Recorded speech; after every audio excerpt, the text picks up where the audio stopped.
Cris, we're going to keep it simple. What happened to Boston? Well, for starters, they were playing with fire early in the season. We knew that. They were down by double digits a lot, and they crawled their way out of holes. Golden State down by 17. They come back. A bunch of games they were in, and they came back. But over the last month, you've seen a deterioration in toughness. I think that's kind of where it all starts. The defensive rebounding numbers are significantly down from what they were in the first half of the season. They're committing more fouls, which is an indication of sloppy play and being a little less consistent on the defensive end of the floor. And look at some of the numbers that, really average teams are kind of putting up on them every single night. Teams like Indiana, of course, Cleveland, we know that they can play. But, the numbers they're giving up most nights speaks to a lack of defensive intensity. Now, some of that is resolved when Marcus Smart comes back. That he's the kind of the linchpin of what they do in the perimeter defensively. But that front line and overall, they've got to reestablish some toughness because teams are going into Boston or Boston's coming there and they are getting punched in the cells, getting punched in the mouth night after night. What are they better at than they were last year?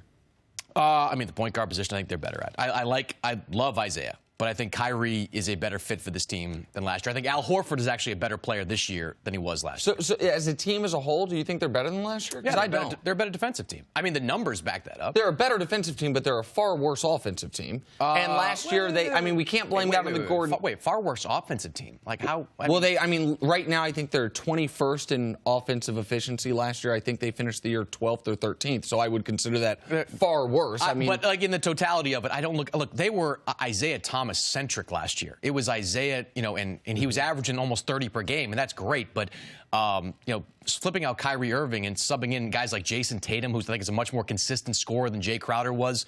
Al Horford, who, as I mentioned, I think is better. I think overall they're a better offensive team. Just one more point on that, and then I'll be quiet for a second. By what metric is Kyrie been better this year than not is he better than Isaiah? Kyrie is a better basketball player than Isaiah Thomas. But in what metric is 2018 Kyrie Irving better than 2017 Isaiah Thomas? I don't think there's a metric for it.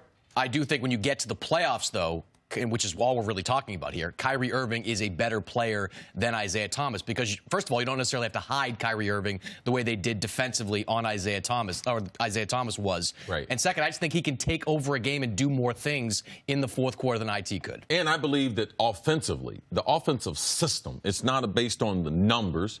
All right, it's based on what are the variables. Can they do more things? And I believe that his ability to distribute the ball a little bit better than IT in critical situations really helped. They were IT do everything.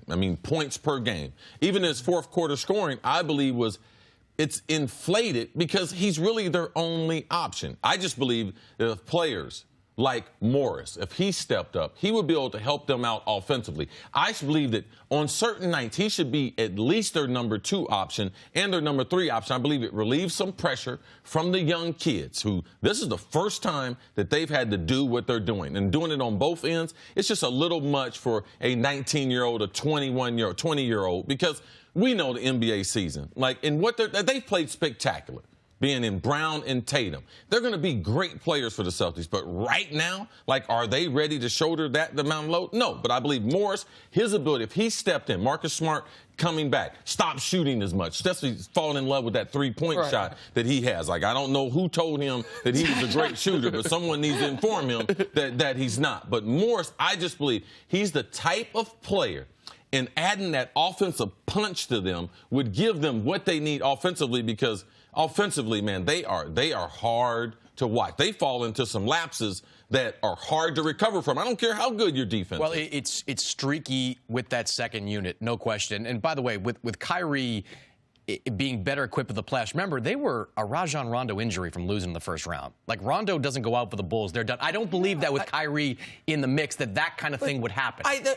That was a series that the Bulls had complete control over. Total control over. But this is just, I hear what everyone's saying, but it's just blind faith. It's just because we think it should be the case. Because, last year they didn't have Jason Tatum, but they did have Jay Crowder, who, again, shot the same percentage Tatum shooting this year, averaged the same points, actually averaged more rebounds. Come on, you know he's not the same type of player. I know Jay that Crowder can't attack the rim in the way Jason Tatum. What I know is this. I know that Jason Tatum will one day be far better than Jay Crowder ever will be. But do I think Jay Crowder last year, the best year of his career, is better equipped right now and So certainly... you tell us what happened to the Celtics. What went wrong?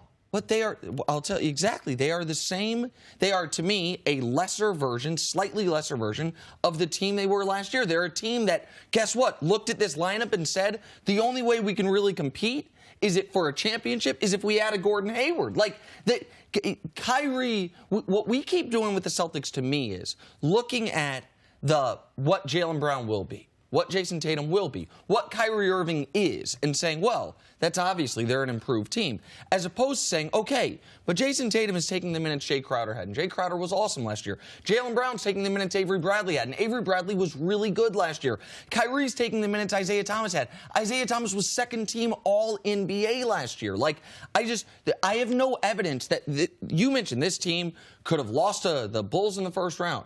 This team could lose in the first round this year. Like, to me, But who's here trying to defend that? We don't think they're some great team. Do you think they had different expectations for the trade deadline? They were never going to give up a first-round pick, and that's kind of the way it goes. I think they had more expectations, still have expectations that somebody wriggles free at the buyout deadline. You know, they had their eyes on Joe Johnson for a minute. They're hoping that somebody like an Ersan Ilyasova or somebody that fits into what they do can come into the mix. But I'll tell you, how Boston can be better this year is if their bench steps up in the second half. Now, you love when I talk about Greg Monroe. You absolutely love the idea that Greg Monroe can be a difference maker. But they brought Greg Monroe in thinking that he could be an anchor for that second unit offensively, that you could throw the ball into the post, he could get fouled, he could slow the game down a little bit, and you could play your starting five together more and rely on Monroe with that second unit. So that's number one. Number two, Tatum coming into this mix and being there, I believe in Jason Tatum in the playoffs. I believe that even as a 19-year-old rookie, he's going to make plays, because I've seen Brad Stevens show the faith in Jason Tatum that I've never seen a coach put faith in a 19-year-old rookie. End-of-game situations. Jason Tatum could suck for 3.5 quarters. He'd still be in the game in the fourth quarter, end of game, and he'd still be making plays. He's going through a rut right now. His three-point shooting's gone from 50% into the low 40s, like you said. He was leading the league in three-point shooting up until the first of the year. Sustainable. Well, I mean, look, it's 2+ months. That's a pretty good run for Jason Tatum. He's offensively gifted. I think he can be the third scorer they need to at least get to the conference finals. Okay, well, if he is, he will be the first rookie to make a significant impact on a conference finalist since, I can't remember the last time it happened. And Cece, you mentioned who's saying differently. Man, Cleveland making these trades has made us, for some reason, change how we talk about the Celtics. Let's pretend Cleveland contracted and didn't exist.